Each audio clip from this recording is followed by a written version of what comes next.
Students, welcome back to अंदर video. अगर आप लोग बीए 6 सेमेस्टर में हैं और पॉलिटिकल साइंस पढ़ रहे हैं तो इसके न्यू बैच की क्लासेस हमने स्टार्ट कर दी है और आज हम पॉलिटिकल साइंस के पेपर नंबर 2 का यूनिट नंबर 2 पढ़ने वाले हैं। यूनिट नंबर 1 पर ऑलरेडी वीडियोस अपलोड हो चुकी हैं। आपकी जो यूनिट नंबर 1 है वो कई पार्ट्स में हमने अपलोड की है, क्योंकि आपको कई सारे टॉपिक पढ़ने हैं तो हर एक टॉपिक पर अलग अलग डिटेल में वीडियो अपलोड है। आप प्लेलिस्ट को चेक कर लीजिएगा। आज हम यूनिट नंबर 2 पढ़ेंगे। यूनिट नंबर 2 में आपको पढ़ना है the nation state system, national power के बारे में, यानी आपको राष्ट्र राज्य व्यवस्था के बारे में पढ़ना है, राष्ट्रीय शक्ति के बारे में पढ़ना है। जो आप इंटरनेशनल पॉलिटिक्स पढ़ रहे हैं तो इसमें नेशनल पावर क्या होता है, राष्ट्रीय शक्ति क्या होता है, उसके बारे में आपको जानना है। तो ये आपका बहुत ही इम्पोर्टेंट यूनिट है और यहाँ से क्वेश्चंस भी एग्जाम में आते हैं। क्वेश्चंस कैसे आएंगे आपको उसकी टेंशन नहीं लेना है। आप पूरी क्लासेस सीक्वेंस में हमारे साथ करते रहिए। आपका जो मॉडल पेपर होगा वो सब हम आपको प्रोवाइड करा देंगे पूरा आंसर के साथ। देखिए, राष्ट्रीय शक्ति को पढ़ने से पहले आपको राज्य क्या होता है ये जानना होगा। तो सबसे पहले हम राज्य जानेंगे, राष्ट्र जानेंगे, क्योंकि राज्य अलग चीज है, राष्ट्र अलग चीज है। उसके अलावा फिर हम राष्ट्र राज्य के बारे में जानेंगे। तो सबसे पहले हम राज्य के बारे में देखते हैं। देखिए, राज्य क्या है? निश्चित भूभाग में रहने वाले मानव समुदाय के संगठनों का नाम होता है। यानी कि जो राज्य है वो क्या है? निश्चित भूभाग, यानी एक भूमि है, जमीन है, जिस पे रहने वाले मानव का समुदाय, उसका संगठन है, उसी का नाम क्या है? राज्य है। जो संप्रभु सरकार के द्वारा शासित हो, यानी कि वो राज्य होता है जिसको संप्रभु सरकार के द्वारा चलाया जाता है।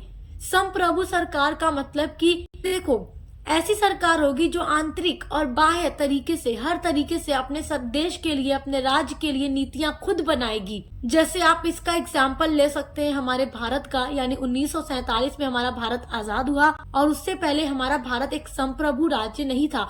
लेकिन 1947 में आजाद होने के बाद हमारा भारत एक संप्रभु राज्य हो गया, यानी कि भारत अपनी आंतरिक और बाह्य सभी प्रकार की नीतियां खुद बनाएगा, खुद फैसला करेगा। और 1947 से पहले भारत नहीं करता था, जबकि ब्रिटिश सरकार करती थी। देखिए, राज्य के 4 तत्व होते हैं। तत्व का मतलब होता है कि राज्य को बनने के लिए 4 तत्व होना जरूरी है, तभी राज्य बन सकता है। अब वो 4 तत्व कौन कौन से हैं देखिए। पहला तत्व है भूभाग, यानी निश्चित भूभाग होना चाहिए। जैसे अगर आप हमारे भारत का एग्जाम्पल लें तो भारत धरती पर एक भूभाग में स्थित है, तो वहाँ पर हम लोग रहते हैं। तो आपका दूसरा तत्व हो गया जनसंख्या, यानी उसमें रहने वाले जो भी लोग हैं उनकी जनसंख्या, पॉपुलेशन, क्योंकि जब राज्य होगा, धरती होगी, जमीन होगी तो उस पर रहने वाले लोग भी होने चाहिए। तो दूसरा तत्व हो गया जनसंख्या। तीसरा तत्व होगा सरकार, यानी एक संप्रभु सरकार होगी जिसके द्वारा पूरा राज्य चलाया जाएगा, संचालित किया जाएगा।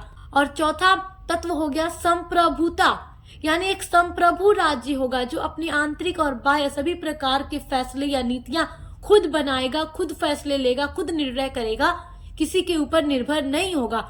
इसका एग्जाम्पल भी मैंने अभी आप लोगों को देकर समझा दिया है। तो ये 4 तत्व बहुत ही इम्पोर्टेंट है एक राज्य के लिए, तभी वो राज्य कहा जा सकता है। तो आई होप कि राज्य क्या है ये आप बहुत अच्छे से समझ गए होंगे। और 1947 में आजादी के बाद हमारा भारत भी एक संप्रभु राज्य ही है। आइए अब जानते हैं राष्ट्र क्या है। देखिए, राष्ट्र लोगों का वह समूह होता है जिसमें समान संस्कृति, भाषा, इतिहास, परंपराएं और राष्ट्रीय भावना पाई जाती है। राष्ट्र का आधार भावात्मक एकता होता है। तो देखिए, राष्ट्र क्या है? जहाँ के लोग एक जाति, एक धर्म के हों और एक तरह की भाषा बोलते हों, उनकी संस्कृति भी समान हो, यानी उनकी संस्कृति में कोई अंतर नहीं होता, सब कुछ सेम होता है, तो वो राष्ट्र होता है। और आप इसका एग्जाम्पल भी ले सकते हो। अरब की आप कुछ कंट्रीज का एग्जाम्पल ले सकते हो जहाँ पर एक जैसी ही भाषा बोली जाती है, एक जैसी उनकी संस्कृति परंपरा होती है, एक जैसे वो रहते हैं, एक धर्म के होते हैं। या आप यूरोपियन कंट्री का भी एग्जाम्पल ले सकते हैं जहाँ आपको अधिकांश एक धर्म के ही लोग मिलेंगे, एक जैसी ही वो भाषा बोलेंगे। लेकिन जब आप हमारे भारत को देखते हैं तो हमारे भारत में अनेकों धर्म, अनेकों जाति के लोग मिलते हैं, अनेक प्रकार की भाषा बोलने वाले लोग मिलते हैं, क्योंकि हमारा जो भारत है वो धर्म निरपेक्ष राज्य है जहाँ पर अनेकों जाति धर्म के लोग रहते हैं और अनेकों प्रकार की भाषाएं बोलते हैं। लेकिन हमारे भारत में देखो, विविधता जरूर है, लेकिन विविधता के साथ साथ एकता भी है, क्योंकि भारत के सभी लोग एक ही शासन के प्रति निष्ठा रखते हैं। तो इसलिए हम इसको भी राष्ट्र कह सकते हैं। तो इसलिए ये राष्ट्र राज्य है। तो आइए अब राष्ट्र राज्य के बारे में जानते हैं।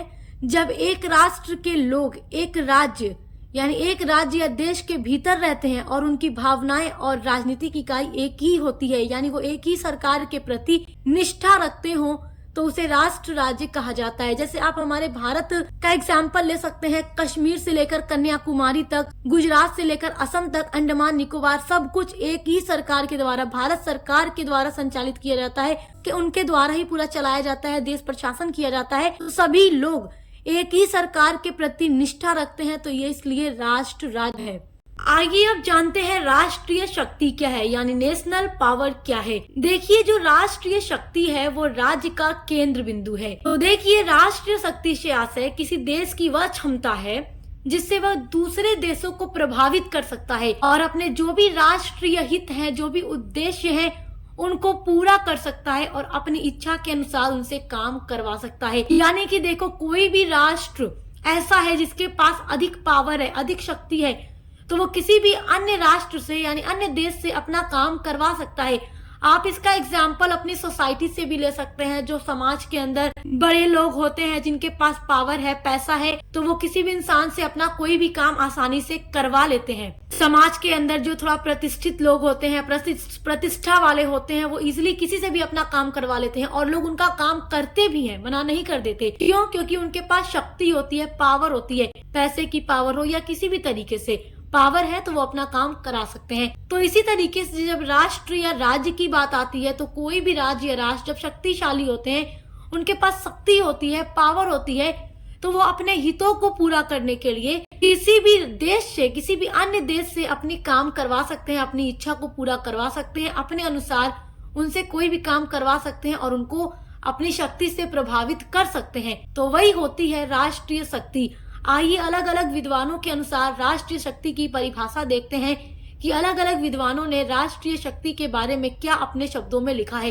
क्योंकि जब आप एग्जाम में लिखेंगे राष्ट्रीय शक्ति के बारे में, तो आप परिभाषा लिखकर काफी अच्छा नंबर पा सकते हैं, क्योंकि जो परिभाषा होती है एग्जामिनर पे काफी अच्छा इम्पैक्ट डालती है और आपको नंबर अच्छा मिलेगा। तो हम सबसे पहले यहाँ पर देखेंगे मॉर्गनथाउ जी के अनुसार राष्ट्रीय शक्ति की परिभाषा। तो ये लिखते हैं कि राष्ट्रीय शक्ति जो है, राष्ट्र की वह शक्ति है जिसके आधार पर कोई भी राष्ट्र दूसरे राष्ट्र के कार्यों, व्यवहारों एवं नीतियों पर प्रभाव एवं नियंत्रण रखने की चेष्टा करता है। यह राष्ट्र की वह क्षमता है जिसके बल पर वह दूसरे राष्ट्रों से अपनी इच्छा के अनुरूप कोई भी कार्य करवा लेता है। तो देखो कितनी अच्छी डेफिनेशन, ये आसान से शब्दों में कहते हैं कि जो राष्ट्रीय शक्ति है, राष्ट्र की वह शक्ति होती है जिसके आधार पर कोई भी राष्ट्र जो होता है किसी भी दूसरे राष्ट्र से कार्य या व्यवहार या किसी भी तरीके से उसको प्रभावित कर सकता है, नियंत्रण रखने की उस पर चेष्टा रखता है और वो अपनी शक्ति के माध्यम से, क्योंकि उसकी शक्ति ऐसी क्षमता होती है जिसके माध्यम से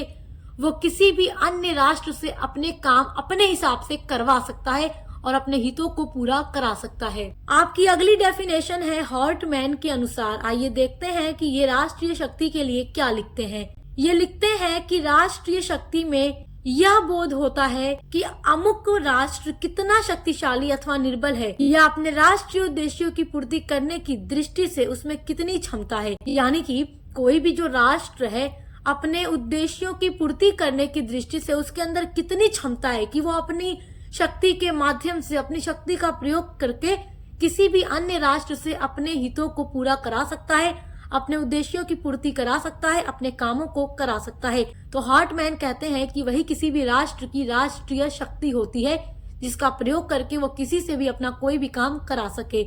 अब देखिए राष्ट्रीय शक्ति की यहाँ पर जो अगली परिभाषा है वो है होल्स्टी महोदय के अनुसार। ये लिखते हैं कि राष्ट्रीय शक्ति राज्य की वो क्षमता है जिसके अंतर्गत वह अन्य राज्यों के आचरण को नियंत्रित करता है। क्योंकि कोई भी राज्य अगर बहुत पावरफुल है, उसके पास बहुत ज्यादा शक्ति है, तो वो उसके माध्यम से किसी भी राज्य के आचरण को नियंत्रित कर सकता है। क्यों?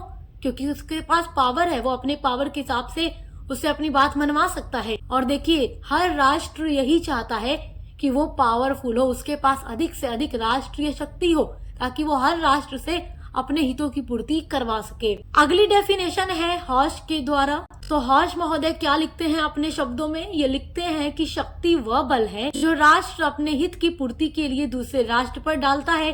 तो जाहिर सी बात है शक्ति एक तरह का बल होती है, जो राष्ट्र जितना अधिक पावरफुल होगा, जितनी ज्यादा उसके पास शक्ति होगी, वो किसी अन्य देश के ऊपर उतना अधिक बल लगाकर अपने हितों की पूर्ति करवा लेगा, अपनी बात को मनवा लेगा। तो वही होता है राष्ट्रीय शक्ति। तो जितनी भी आपने अभी यहाँ पर परिभाषाएं देखी हैं, उनके आधार पर कुछ निष्कर्ष भी हम देख लेते हैं। तो देखिए, उपर्युक्त परिभाषाओं के अनुसार राष्ट्रीय शक्ति वह ताकत है, वो बल है या वो पावर होती है जिससे कोई राष्ट्र अपने राष्ट्रीय हितों की अधिकतम पूर्ति कर सकता है। कोई भी राष्ट्र जिसके पास जितनी अधिक पावर है, वो उसका उतना ज्यादा उपयोग करता है अपने हितों की पूर्ति करने के लिए। तो आई होप कि राष्ट्रीय शक्ति क्या है वो आप समझ गए होंगे। अब आपका अगला टॉपिक है राष्ट्रीय शक्ति के प्रकार। तो आइए अब जानते हैं राष्ट्रीय शक्ति जो है, नेशनल पावर जो है, वो कितने प्रकार का है। तो देखिए, E.H. कार महोदय ने राष्ट्रीय शक्ति के 3 प्रकार बताए हैं।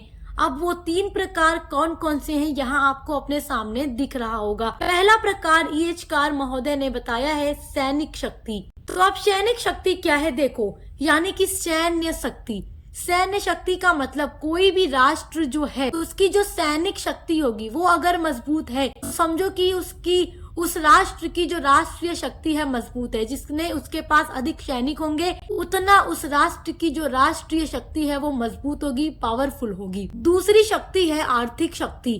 तो देखिए, कोई भी राष्ट्र जब पैसों के द्वारा मजबूत होगा, जब वो अमीर होगा, उसके पास पैसे होंगे, तो वो समझिए कि हर तरीके से मजबूत है। क्योंकि जब पैसा होगा तो वो किसी भी प्रकार की शक्ति को मजबूत कर लेगा। वो अपनी सैनिक शक्ति को भी मजबूत कर लेगा, वो अपनी मनोवैज्ञानिक शक्ति को भी मजबूत करना चाहे तो कर लेगा।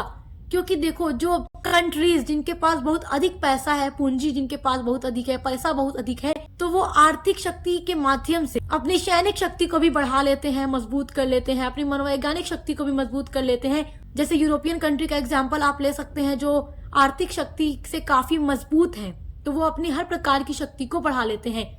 और हमारा भारत जो है वो सैनिक शक्ति के माध्यम से बहुत ज्यादा पावरफुल है। आप तीसरा जो देखते हैं, E.H. कार महोदय ने तीसरा जो प्रकार बताया है राष्ट्रीय शक्ति का, वो मनोवैज्ञानिक शक्ति है। मनोवैज्ञानिक शक्ति क्या होती है, अब इसको समझिए। यानी कि कोई भी जो राष्ट्र है वो अंतर्राष्ट्रीय स्तर पर किसी भी दूसरे राष्ट्र के ऊपर अपनी कैसी छवि छोड़ता है, वही होता है मनोवैज्ञानिक शक्ति। अब वो छवि कैसे छोड़ेगा? प्रचार के माध्यम से। प्रचार का क्या मतलब कि वो किसी भी राष्ट्र के साथ सामाजिक या सांस्कृतिक आदान प्रदान करेगा अपनी मनोवैज्ञानिक शक्ति को मजबूत करने के लिए। तो जो मनोवैज्ञानिक शक्ति होती है, यह राष्ट्र की छवि, जनमत और प्रचार की शक्ति है। इसमें राष्ट्रीय चरित्र, विचारधारा, नेतृत्व और राष्ट्रीय मनोबल जैसे तत्व शामिल होते हैं। तो E.H. कार महोदय ने राष्ट्रीय शक्ति के यही 3 प्रकार बताए हैं कि किसी भी राष्ट्र में अगर इस प्रकार से शक्तियां हैं, तो समझिए कि जो वो राष्ट्र है काफी मजबूत और शक्ति वाला राष्ट्र है। तो आई होप कि आप इसको समझ गए होंगे। मेरे प्यारे स्टूडेंट्स, आपकी अगली हेडिंग है राष्ट्रीय शक्ति के तत्व। तो आइए अब जानते हैं राष्ट्रीय शक्ति के क्या तत्व हैं, कितने तत्व हैं। देखिए, मार्गेनथाउ ने राष्ट्रीय शक्ति के 2 प्रकार के तत्वों का उल्लेख किया है। मार्गेनथाउ ने कहा है कि जो राष्ट्रीय शक्ति के तत्व हैं वो 2 हैं, 2 प्रकार के हैं। पहला है अस्थायी तत्व और दूसरा है परिवर्तनशील तत्व। और इन दोनों वर्गों में समाविष्ट राष्ट्रीय शक्ति के तत्व मार्गेनथाउ ने 9 प्रकार के बताए हैं। यानी कि मार्गेनथाउ का कहना है कि जो 2 प्रकार के राष्ट्रीय शक्ति के तत्व हैं, अस्थायी तत्व और परिवर्तनशील तत्व, इन दोनों को मिला करके मार्गेनथाउ के अनुसार शक्ति के 9 तत्व हैं। पहला तत्व यहाँ पर आप देखेंगे भौगोलिक तत्व। यहाँ पर हम केवल नाम देख लेते हैं, इसी वीडियो में आगे हम सभी के बारे में समझेंगे भी। पहला है भौगोलिक तत्व, दूसरा है प्राकृतिक साधन, तीसरा है औद्योगिक क्षमता, चौथा तत्व जो मार्गेनथाउ ने बताया है वो है सैनिक तैयारी, पांचवा है जनसंख्या, छठा है राष्ट्रीय चरित्र, सातवां है राष्ट्रीय मनोबल, आठवां है कूटनीति का गुण और 9वां है सरकार का गुण। तो ये 9 तत्व जो आप मार्गेनथाउ के अनुसार देख रहे हैं, जब आप इस पूरी वीडियो को देख लेंगे तो आपको अच्छे से समझ में आ जाएगा, क्योंकि आगे मैं इसको डिटेल में एक्सप्लेन करूंगी। अब आगे देखिए, पामर और पर्किंस ने राष्ट्रीय शक्ति के 2 तत्व बताए हैं। पहला उन्होंने गैर मानवीय तत्व बताया और दूसरा मानवीय तत्व बताया। यानी कि पामर और पर्किंस ने राष्ट्रीय शक्ति के तत्वों को 2 वर्गों में बांट दिया, गैर मानवीय तत्व और मानवीय तत्व। तो पहले देखते हैं गैर मानवीय तत्वों में उन्होंने क्या बताया है। तो देखिए, पामर और पर्किंस ने गैर मानवीय तत्वों में बताया भूगोल तथा प्राकृतिक साधन। यानी जो भूगोल और प्राकृतिक साधन है उन्होंने इसको गैर मानवीय तत्वों में शामिल किया है। पामर और पर्किंस के अनुसार राष्ट्रीय शक्ति का जो मानवीय तत्व है उसमें जनसंख्या, तकनीकी, ज्ञान, विचारधाराएं और मनोबल और नेतृत्व को शामिल किया गया है। तो आपने अभी मार्गेनथाउ और पामर और पर्किंस इनके अनुसार राष्ट्रीय शक्ति के तत्व को देखा है। तो अब यहाँ पर देखेंगे राष्ट्रीय शक्ति के कुल तत्व, जैसे मिला करके देखो तो पहला है भूगोल, दूसरा है प्राकृतिक संसाधन, तीसरा है जनसंख्या, चौथा है तकनीक, पांचवा है नेतृत्व, छठा है मनोबल और सातवां है कूटनीति। तो माय डियर स्टूडेंट्स, आइए अब हम डिटेल में राष्ट्रीय शक्ति के तत्व को समझते हैं, क्योंकि ये एग्जाम के लिए वेरी वेरी इंपॉर्टेंट टॉपिक है और हर साल यहाँ से लॉन्ग क्वेश्चंस पूछे जाते हैं। देखिए राष्ट्रीय शक्ति का जो पहला तत्व है भूगोल यानी जियोग्राफी, आइए पहले इसके बारे में जानते हैं। देखिए राष्ट्रीय शक्ति के विभिन्न तत्वों में भूगोल जो है सबसे अधिक स्थायी तत्व माना गया है और नेपोलियन बोनापार्ट ने भी एक बार कहा था कि किसी देश की विदेश नीति उसकी भूगोल से निर्धारित होती है। किसी भी देश का जो भूगोल होगा वो जैसा होगा उसकी शक्ति वैसी ही होगी, यानी अगर उसका भूगोल जो है अच्छा होगा तो उसकी जो राष्ट्रीय शक्ति है वो और भी ज्यादा मजबूत होगी। भूगोल को एक राष्ट्रीय शक्ति के तत्व के रूप में समझने के लिए हमें क्षेत्रफल, जलवायु, स्थलाकृति और अवस्थिति को समझना होगा, क्योंकि जो क्षेत्रफल है या जो जलवायु है या जो स्थलाकृति या जो अवस्थिति है, ये चार घटक हैं भूगोल के। किसी भी देश में ये चार चीजें अगर हैं, अच्छी है, सही है, तो उसकी राष्ट्रीय शक्ति मजबूत होगी। तो आइए हम भूगोल के ये चारों जो घटक हैं, क्षेत्रफल, जलवायु, स्थलाकृति और अवस्थिति, उसके बारे में समझते हैं। राष्ट्रीय शक्ति का जो तत्व आप यहाँ पर समझ रहे हैं और देख रहे हैं, उसमें आपने पहला तत्व अभी भूगोल देखा है और भूगोल में पहला घटक आपने क्षेत्रफल को देखा। तो आप क्षेत्रफल के बारे में समझते हैं, यानी कि राष्ट्र या देश का जो साइज है। देखो राष्ट्रीय भूमि का आकार स्वयं में एक शक्ति का तत्व है, यानी कि अगर किसी भी राष्ट्र की जो भूमि है उसका आकार है बहुत बड़ा है तो वो अपने आप में एक शक्ति का ही तत्व है। उसकी शक्ति होगी, मजबूत होगा, वो शक्तिशाली होगा। लेकिन कभी कभी ये मायने नहीं रखता कि अगर कोई राष्ट्र जो है क्षेत्रफल की दृष्टि से बहुत बड़ा है, उसका आकार बहुत बड़ा है, तो कभी कभी जरूरी नहीं है कि उसका बड़ा आकार उसकी शक्ति का ही तत्व हो। कभी कभी ये चीजें मायने नहीं रखती। श्लाइचर महोदय ने इसी चीज के लिए एक डेफिनेशन भी दी है, एक बात भी कही है कि अन्य बातों के समान होने पर एक देश जितना बड़ा होगा उसकी सुरक्षात्मक शक्ति उतनी ही अधिक होगी। मतलब बड़ा होगा तो सुरक्षात्मक जो शक्ति है वो तो अधिक होगी, लेकिन उसका क्षेत्रफल उपयोगी होना चाहिए। अब देखो क्षेत्रफल उपयोगी है, वो देश अपने क्षेत्रफल को उपयोग में लेकर आ रहा है तो वो शक्तिशाली बनेगा, वो राष्ट्रीय शक्ति उसकी मजबूत होगी। लेकिन अगर उसमें केवल रेगिस्तान है या बर्फीला इलाका है या बहुत ज्यादा उसके क्षेत्रफल में जंगल है, जैसे आप अफ्रीका के ही देशों को देख सकते हैं या ब्राजील को देख सकते हैं, जंगल वहाँ पे आपको अधिक मिलेगा। उसका जो क्षेत्रफल है जंगल है या आप रेगिस्तान वाला इलाका अगर कोई देश में बहुत अधिक हो, उसका क्षेत्रफल अधिक से अधिक रेगिस्तान वाला हो, बर्फीला हो या फिर बर्फीला हो, तो वो सब उसके लिए उपयोगी नहीं है। उसका क्षेत्रफल वो सब बेकार में है, खाली पड़ा रहेगा, उपयोगी नहीं होगा। तो जरूरी नहीं है कि क्षेत्रफल की दृष्टि से कोई राष्ट्र अगर बड़ा हो तो वो शक्तिशाली ही हो। लेकिन हाँ, ये बात भी श्लाइचर ने कही है कि देश का आकार जितना बड़ा होगा उसकी सुरक्षात्मक शक्ति तो अधिक होगी। भूगोल का जो दूसरा घटक आपने देखा वो है जलवायु, यानी कि कोई भी राष्ट्र है या कोई देश है उसकी जलवायु अच्छी है, वो हर प्रकार की खेती कर रहा है, हर प्रकार के उद्योग धंधे वहाँ पे कर सकता है, उसकी जलवायु इस तरीके की है तो वो हर तरीके से डेवलप होगा। क्योंकि जब उसके देश में अधिक से अधिक खेती होगी, हर प्रकार की होगी, उसकी जलवायु ऐसी होगी जो अच्छी होगी, वो अलग प्रकार के उद्योग धंधे करेगा तो वो हर तरीके से मजबूत होगा, उसकी आर्थिक स्थिति डेवलप होगी।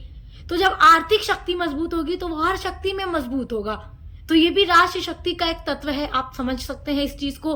कोई राष्ट्र ऐसा है जिसकी जलवायु ही अच्छी नहीं है, वो किसी प्रकार का कोई उद्योग धंधा नहीं स्थापित कर सकता या कोई प्रकार की खेती नहीं कर सकता, तो वो मजबूत कैसे हो सकता है, वो शक्तिशाली कैसे बन सकता है। तो ये भी मायने रखता है, जलवायु भी, किसी राष्ट्र की जलवायु भी मायने रखती है उसकी शक्ति को बनाने में, उसकी शक्ति को मजबूत करने में। राष्ट्रीय शक्ति के तत्व में जो आप पहला तत्व अभी समझ रहे हैं भूगोल, उसमें तीसरा घटक है स्थलाकृति। देखिए राष्ट्रीय शक्ति के संदर्भ में स्थलाकृति से तात्पर्य किसी भी देश की भौगोलिक बनावट से होता है कि उस देश की भौगोलिक बनावट कैसी है।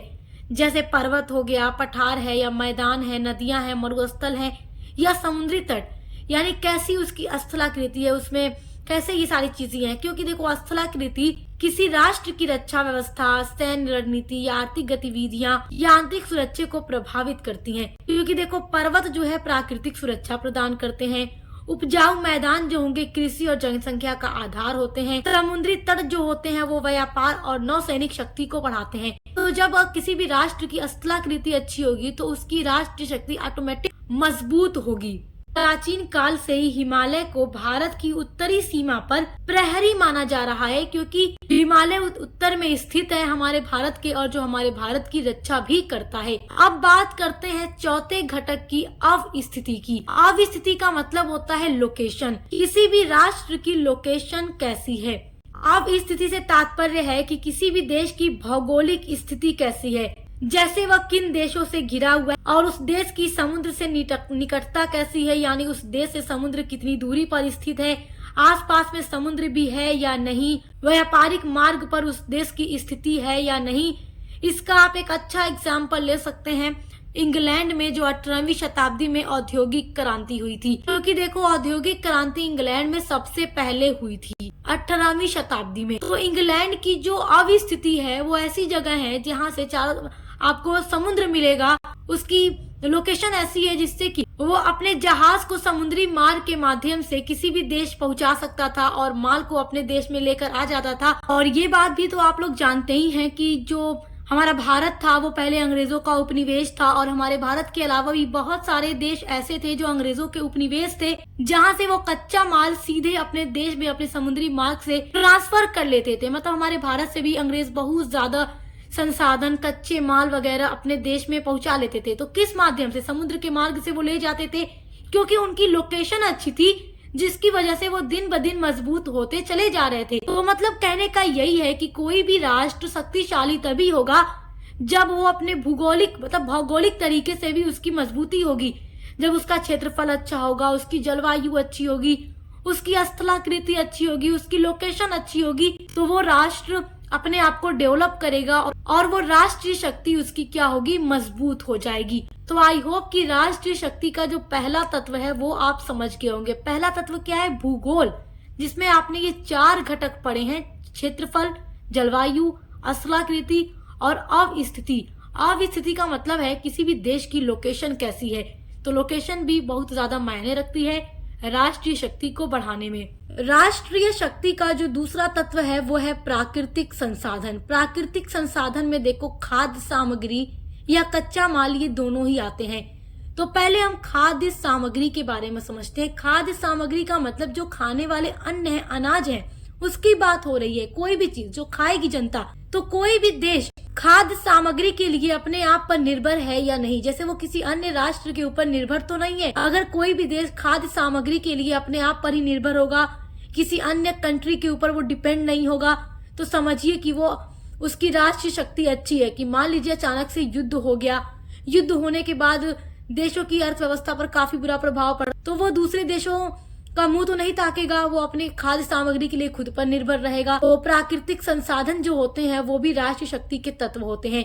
उसके अलावा आप कच्चे माल का एग्जाम्पल ले सकते हैं। किसी भी देश का जो कच्चा माल है, जैसे कोयला हो गया, तेल हो गया, बहुत सारी चीजें होती हैं। अगर किसी भी राष्ट्र में कच्चा माल बहुत अधिक होता है, जैसे आप एग्जाम्पल ले सकते हैं अरब देशों का। अरब देशों में तेल बहुत अधिक रहता है, तो तेल की वजह से वो राजनीति में बने रहते हैं। तो ये सारी जो चीजें हैं वो भी राष्ट्रीय शक्ति को मजबूत करती हैं। तो उसके अलावा राष्ट्रीय शक्ति का जो तीसरा तत्व है वो जनसंख्या है। जनसंख्या से तात्पर्य किसी राष्ट्र में रहने वाले लोगों की संख्या और गुणवत्ता से है। किसी भी राष्ट्र यानी देश में रहने वाले जो लोग हैं वो वहाँ की जनसंख्या है और उनकी गुणवत्ता से है। मान लो जरूरी नहीं है कि किसी राष्ट्र की जनसंख्या अगर बहुत ज्यादा है तो उसकी राष्ट्रीय शक्ति मजबूत ही हो। कभी कभी कम जनसंख्या वाले देश भी आप देखेंगे कि बहुत शक्तिशाली होते हैं। क्यों? क्योंकि उनकी जनसंख्या में गुणवत्ता है। वहाँ पे रहने वाले जो लोग हैं उनमें ज्ञान अधिक है, साक्षरता वहाँ अधिक है, वहाँ के लोग आविष्कार कर रहे हैं, डेवलप कर रहे हैं अपने कंट्री को।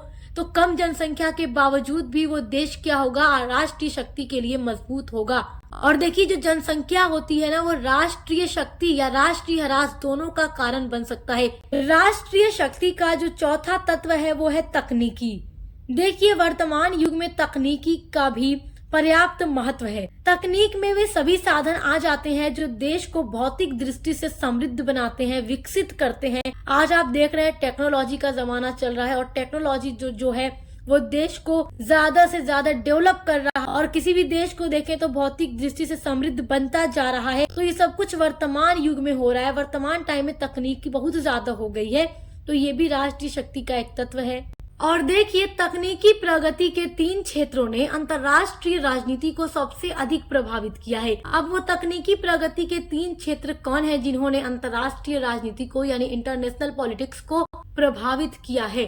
तो पहला है सैनिक तकनीकी। सैनिक तकनीकी में आप देख सकते हैं, अगर हम पहले टाइम की बात करें तो पहले टाइम में परमाणु शक्ति नहीं हुआ करती थी और घोड़े पे बैठ के युद्ध लड़ा जाता था, तलवार के माध्यम से होता था सारी चीजें। लेकिन आज आप देखें, अगर सैनिक शक्ति थोड़ा कम भी है लेकिन परमाणु शक्ति बहुत पावरफुल है और परमाणु के माध्यम से आज युद्ध होंगे। तो ये किसके माध्यम से संभव हो पाया है? तकनीकी प्रगति के माध्यम से। तो सैनिक तकनीक में भी इसने प्रभावित किया है। उसके अलावा औद्योगिक तकनीक आप देखें, आर्थिक दृष्टि से हर देश समृद्ध होता जा रहा है, औद्योगिक चीजें बढ़ती जा रही हैं, बड़े बड़े आविष्कार हो रहे हैं, मशीनें बन रही हैं अलग अलग तरीके से। क्या ये सब डेवलपमेंट ही तो हो रहा है। तो किसके माध्यम से हो रहा है? तकनीकी के माध्यम से ही हो रहा है, टेक्नोलॉजी के माध्यम से ही हो रहा है। तो इसने भी प्रभावित किया है इंटरनेशनल पॉलिटिक्स को।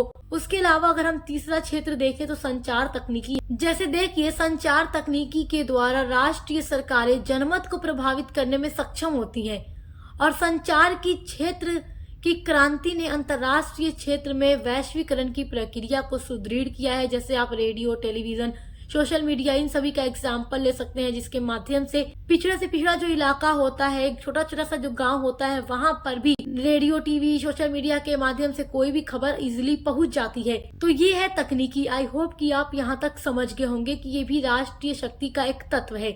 आइए अब 5वां तत्व देखते हैं जो है नेतृत्व। तो देखिए, राष्ट्रीय शक्ति का जो 5वां तत्व है वो नेतृत्व है। तो देखिए, कुशल नेतृत्व ही राष्ट्रीय हितों की सुरक्षा करने में सफल हो सकता है। जैसे युद्ध काल एवं शांति काल दोनों ही परिस्थितियों में नेतृत्व की बहुत अहम भूमिका होती है।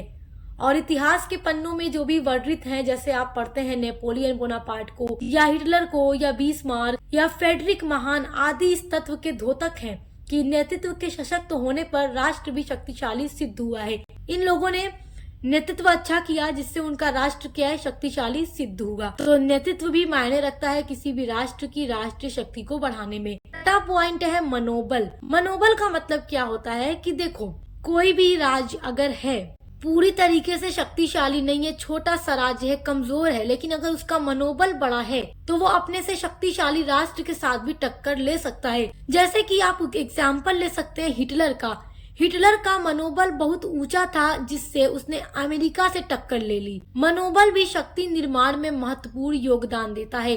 यानी कि कोई भी राष्ट्र जो थोड़ा कमजोर है, छोटा है, लेकिन वो अपने से शक्तिशाली राष्ट्र को अगर टक्कर दे रहा है, इस बात को सोचकर कि वो हार नहीं मानेगा और वो जीत भी सकता है। जरूरी नहीं है कि हर बार ताकतवर जो है वही जीत जाए। तो अगर अपने आप पर उसको भरोसा होगा तो उसके माध्यम से वो अपने से मजबूत व्यक्ति को भी टक्कर दे देगा।